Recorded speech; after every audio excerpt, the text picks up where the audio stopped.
Opo. Ma'am Pyra, kayo po kasi nga ay isa po kayong NGO diyan sa Tarlac.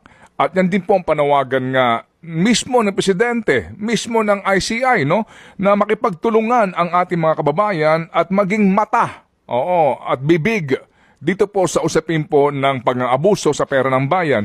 Diyan ho sa inyong lugar na iyan, meron ba ko nakikita po na mga ghost projects din o kaya po ay sobrang substandard?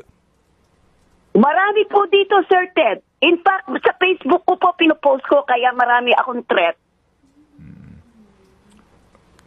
Bago po itong mga threat po ninyo, ma'am, ito hong mga nakita po ninyo na mga ghost projects, practically po, sino ang mga contractors niyan at saan-saan kaya mga lugar? Can you just give an example?